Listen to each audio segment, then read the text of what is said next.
Cette vidéo est une collaboration avec l'École de technologie supérieure, son association des étudiants et le centre de recherche du CHUM. Je pense que vous connaissez cette illusion d'optique. On a l'impression que les flèches sont de longueurs différentes, alors qu'elles sont de la même longueur. Et la toute première fois que j'ai été exposée à ce genre d'illusion, je me suis fait avoir, comme tout le monde, et j'ai vraiment été déçue de mon cerveau. Il me semble qu'il aurait pu s'en rendre compte. Depuis, j'ai appris ma leçon. Ça n'arrive plus. Je sais exactement dans quel contexte ne pas faire confiance à mes perceptions et être encore plus rationnel. Je suis donc quelque part un peu persuadée d'avoir le contrôle de ce que je vois, de ce que je vis, de ce que je ressens. Je devrais dire que j'étais persuadée jusqu'à ce que je vive l'expérience de réalité virtuelle que vous allez voir. Et disons que c'est venu un peu chambouler mes certitudes. Et si vous êtes persuadé d'être toujours en contrôle, c'est mignon. On a tourné ces expériences cet été et entre-temps, Facebook a annoncé qu'il travaillait sur le métaverse. Donc, je sais pas si vous savez, c'est le fait que le futur des réseaux sociaux et de la vie numérique se déroulerait dans un environnement virtuel 3D, donc de la réalité virtuelle. Et je vous avoue que ça donnera peut-être une teinte à la conclusion que j'avais pas anticipée au moment du tournage. Mais là, au moment où on tourne ces expériences, Facebook Metaverse n'a pas été annoncé. Je suis encore persuadée d'avoir le contrôle de ce que je vois et de ce que je vis. Et ma foi, on passe un bon moment. Tu vas rentrer dans le monde virtuel, Jean. On est dans un laboratoire de réalité virtuelle utilisé pour de la recherche médicale. Ce que vous voyez là, ce sont des caméras qui captent en temps réel la position de toutes les petites boules blanches qu'on a placées partout sur mon corps. À partir de la position de chacun de ces points et de mes mensurations, ma taille, tour de cou, poitrine, taille, etc., que nous garderons évidemment confidentiel, le logiciel est ensuite capable de créer mon double numérique, ce qu'on appelle un avatar. Il ne reste plus qu'à mettre ce double dans un monde virtuel où chacun de mes mouvements sera retranscrit. 3, 2, 1. Ok. Il y a même mon ombre. Oh, Oui. trop drôle. Alors attention, maintenant, je vais te mettre dans l'environnement de la ville. Ah ouais, hein. Ah ouais.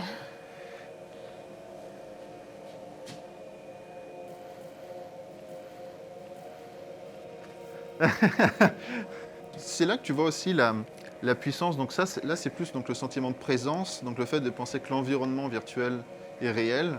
Les graphismes ne sont pas non plus en super HD ou quoi que ce soit, mais ça suffit pour que ton cerveau puisse être confondu.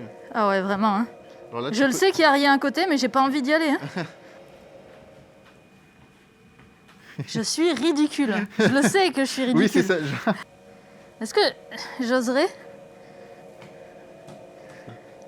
Mais tu sais, il a fallu que je touche, il a fallu que j'ai une information sensorielle Ouais, pour t'indiquer que pour m'indiquer que finalement- c'était bon. Ok, mais on est bien là sinon. C'est pas mal aussi, ouais. Ok, soyons clairs. Je le sais pertinemment que je suis dans un laboratoire et pas sur un toit au-dessus d'une ville. Alors, je me dis que vous pensez peut-être que j'exagère la chose et que je fais semblant de pas être sûre de moi. Alors non, j'aurais aucun intérêt à faire ça. En fait, la meilleure preuve que je peux vous donner que je suis vraiment perturbée par ce que je vois, c'est ça. Je perds l'équilibre. Mais la perte d'équilibre, elle est aussi liée au fait que là, tu vois, je vois qu'il y a un rebord. Oui. Et donc je sais que je peux pas aller en arrière, Ouais. alors que je peux. Oui, techniquement, tu peux aussi, ouais. Je pensais pas, tu vois, que je serais à ce point... Emporté par l'environnement virtuel. Parce que là, c'est facile. Mais ouais. Ça, c'était la première chose dont Valentin voulait que je me rende compte. La présence. Alors même que j'ai parfaitement conscience que je suis dans le laboratoire, il y a une partie que je contrôle pas. Et mon cerveau réagit à l'environnement virtuel dans lequel il est. J'ose pas marcher au-delà de la planche et je perds l'équilibre. Mes réflexes suivent ce que je perçois et non pas ce que je voudrais rationaliser. Ce qui est finalement somme toute assez logique que dans l'urgence d'une perte d'équilibre, on se fie d'abord à ses sens plutôt qu'à sa réflexion. Donc à ce moment-là, je pense toujours que certes mon cerveau a perdu ses repères, mais que je suis toujours maître de ce que je fais et de mes gestes. Jusqu'à la deuxième expérience. Donc maintenant, tu vas venir me pointer donc, avec ta main gauche. Où est-ce que tu penses que se trouve ta main droite? Je me suis exécutée et j'ai pointé ma main. Plus précisément, j'ai essayé de pointer au niveau de la base de mes doigts au centre, à peu près. Donc ça, c'était le premier essai, facile. Ce que je voyais dans mon casque représentait fidèlement la réalité, donc j'avais pas de problème à repérer ma main. Alors Valentin m'a expliqué la suite et l'objectif de l'expérience, et je savais ce qu'on allait faire. Ce qui fait de moi, soit dit en passant, le pire des cobayes. Et donc je savais qu'il allait décaler ma main virtuelle, en la tournant petit à petit subtilement, de sorte à ce que je vois dans mon casque ne corresponde plus à ce que je vis réellement. Et donc ma main virtuelle allait être décalée par rapport à ma main réelle. Et comme je le savais, j'ai un peu fait ma maligne en cherchant à montrer que je savais très bien distinguer le réel du virtuel, persuadée que j'y arriverais. Alors quand j'ai compris qu'il se déplaçait à son ordinateur pour changer les paramètres de ma main, je savais que c'était à ce moment-là qu'il allait décaler ma main virtuellement, ce qui nous donne forcément cette réaction. Mais c'est que je sens que ma main droite a été décalée vers la droite. Je la sens genre là, mais je la vois là. Ok. La deuxième fois, quand tu m'as dit que je pensais qu'elle décalait, en fait, elle l'était pas. Ah ouais? Je t'avais juste piégé parce que C'est justement, je voulais faire genre, je tape sur l'ordinateur et tout. Ouais. Mais c'est que je sens que ma main droite a été décalée vers la droite. Ok. Tel est pris qui croyait prendre. J'ai indiqué que ma main avait été décalée alors qu'elle ne l'était pas, c'est vous dire à quel point, malgré ma volonté d'être rationnelle, on peut tout de même se faire prendre. Et pourtant, j'avais tous mes sens en alerte pour me repérer. Mais là, tu vois, je deviens super aware, j'ai l'impression de Jean-Claude Van Damme. Ouais, j'avoue, oui. J'ai l'impression T'es d'être aware. particulièrement attentive à mon ressenti de la main sur la table. Ouais. Chose que je n'avais pas jusqu'à présent. En fait, mon cerveau a fait une espèce de pot pourri de toutes les informations à sa disposition, donc l'environnement virtuel, mes préconceptions, ce que je pensais qui allait arriver, ma proprioception, le tactile, l'auditif, pour donner une réponse qui se trouve pas être tout à fait juste. Ensuite, on a continué l'expérience en augmentant le décalage de la main virtuelle petit à petit, pour de vrai cette fois-ci, mais j'essayais toujours d'être plus maligne que le système. Je la vois là. Ouais.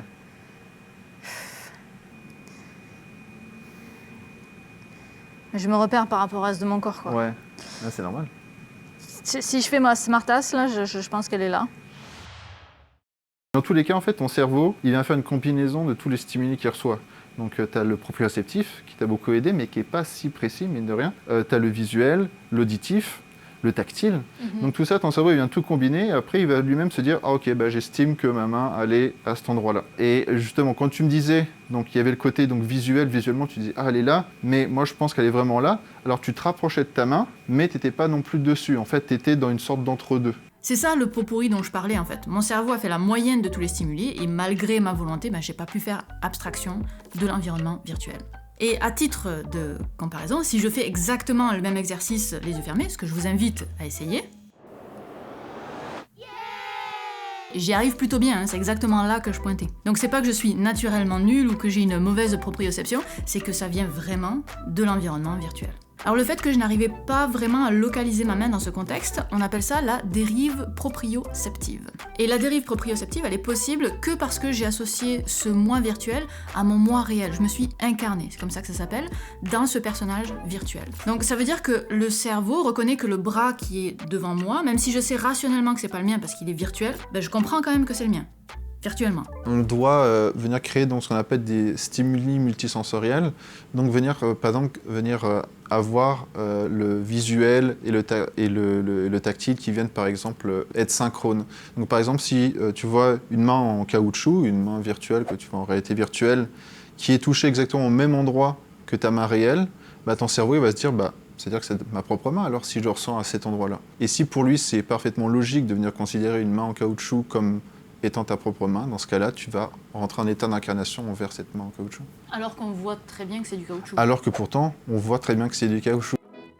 Il a été assez malin, Valentin, de me piéger, puis de me démontrer ensuite que je n'étais pas si bonne que ça. En fait, à ce moment-là, la petite graine était plantée dans mon cerveau que cet environnement virtuel pouvait modifier mes perceptions. Et là, mes certitudes, ça en a pris un petit coup à ce moment-là. Je sais pas si vous arrivez à percevoir ce que ça implique sans le vivre vous-même. Alors peut-être que la troisième expérience vous aidera.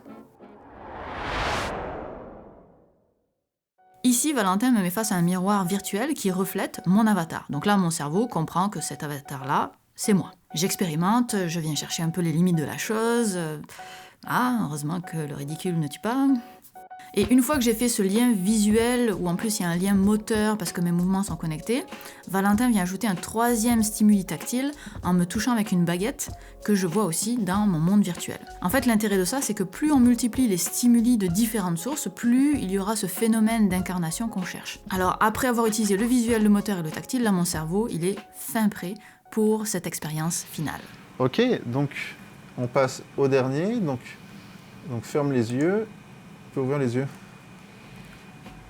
Valentin vient de changer artificiellement la longueur d'une de mes jambes. Ce qui est intéressant et qui différencie ce genre d'expérience des précédentes, c'est qu'on va venir chercher une quantification d'à quel point je suis influencée par la réalité virtuelle. Parce que sous mes pieds, il y a des capteurs de pression qui mesurent comment je répartis mon poids entre mes deux pieds, et donc il suffit de comparer comment ces mesures évoluent entre l'avatar qui me ressemble et ce faux avatar qui a une jambe plus longue. Et comme ça, on sera capable de mettre des chiffres sur l'influence de la réalité virtuelle sur mes mouvements. Résultat, c'est le moment frustrant de la vidéo parce que c'est trop tôt pour le dire. En fait, là, on entre dans la recherche actuelle puisque cette expérience-là, c'est celle que Valentin fait passer à des participants dans le cadre de son doctorat. Mais le point que je voulais vous amener se trouve quand même déjà dans la littérature scientifique. Par exemple, dans une étude où les participants incarnaient un Godzilla qui a de plus petites jambes que nous, les participants se sont mis à adopter une amplitude de pas plus petite et une fréquence plus élevée, comme s'ils avaient pour de vrai des jambes plus petites.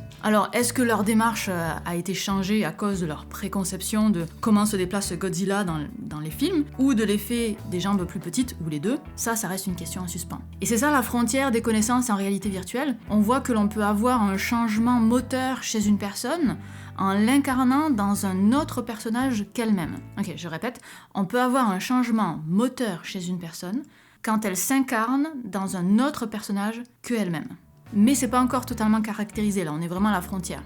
Donc, si on arrive à provoquer un changement moteur chez des personnes saines qu'on incarne dans un corps de Godzilla, alors on peut probablement l'induire chez des personnes malades pour corriger leur démarche, la façon dont ils répartissent leur poids entre les deux jambes, etc.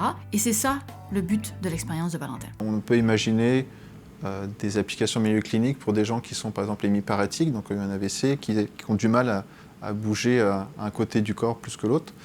Et dans ce cas, de venir créer des exercices de rééducation avec un avatar personnalisé, donc il va venir bouger par exemple plus que ce que fait la personne, et la personne va avoir tendance à venir suivre cet avatar, donc ça va venir à faire plus d'amplitude de mouvement, à venir améliorer le temps de rééducation ou autre. C'est vraiment ça une application future qu'on pourrait voir. Ouais. Finalement, quand on y pense, notre cerveau, c'est un habitué de ces changements d'avatar. On est passé de bébé à enfant, à ado, à jeune adulte, puis à adulte de moins en moins jeune. Notre perception de nous-mêmes évolue au fil du temps et notre cerveau sait s'adapter. Et avec la réalité virtuelle, on vient exploiter cette flexibilité, cette plasticité du cerveau qui n'est pas visible que au niveau moteur d'ailleurs. Il y a d'autres aspects. Parce que ça peut aussi se faire à des échelles, par exemple, psychologiques. Il y a certains articles qui montrent comment notre comportement est modifié par le changement de la taille de notre avatar, si on devient plus ou moins confiant, et même le changement de la couleur de notre peau. Ou encore, comment on peut se sentir plus gros ou plus mince en fonction de ce qu'on voit, et même plus loin. Ça peut être utilisé en psychiatrie pour les patients qui souffrent de schizophrénie. Alors j'espère que ces quelques exemples vous donnent envie d'en savoir plus, parce qu'on n'en parlera pas maintenant. On va en parler demain en live. Mais avant de vous donner tous les détails, je voudrais m'arrêter un instant sur le revers de la médaille potentiel de ce genre de technologie. Et là, on entre dans la partie opinion personnelle. Facebook a donc récemment annoncé qu'il travaillait sur le métaverse, un futur numérique qui n'est pas très clair encore, en toute honnêteté, mais qui se déroulerait en réalité virtuelle et ou réalité augmentée. Je suis absolument certaine qu'il y aura des aspects géniaux à ce genre de technologie, mais ce réseau social, c'est une des plateformes majeures de diffusion de la désinformation et n'a pas une éthique très forte, si vous me permettez l'euphémisme. Et si j'ai appris quelque chose avec cette vidéo, c'est à quel point on est vulnérable et facile à manipuler, même sans réalité virtuelle d'ailleurs. Alors mon espoir, c'est que d'ici à ce que la technologie soit en place et démocratisée, qu'elle soit régulée et vérifiée par des parties externes indépendantes, et non pas que l'on s'en remette à la bonne foi d'un conglomérat, Facebook ou autre, histoire qu'on garde les aspects géniaux de la réalité virtuelle, la médaille sans son revers. Utopique. Merci d'avoir suivi cette vidéo, j'espère que je vous ai donné envie d'en savoir plus parce que je vous propose qu'on se retrouve pour un live demain sur Twitch. Toutes les infos sont dans la description. On va revenir sur des éléments qu'on a survolés dans cette vidéo, notamment les aspects multisensoriels, mais aussi sur ce que j'ai rapidement évoqué à propos de la couleur de peau, la schizophrénie, l'image de soi, tout ça. Mais bien sûr, on répondra aussi à vos questions, donc posez-les en commentaire de cette vidéo avec le hashtag QLive. Et ce sont les questions qu'on va privilégier pendant le live, même si on prendra aussi des questions sur le moment. On se voit demain ? Cette vidéo est une collaboration avec les institutions auxquelles Valentin est affilié, l'École de technologie supérieure, l'ETS, le centre de recherche du CHUM où se trouve son laboratoire de recherche en imagerie et orthopédie, et l'association des étudiants de l'ETS. Merci à eux.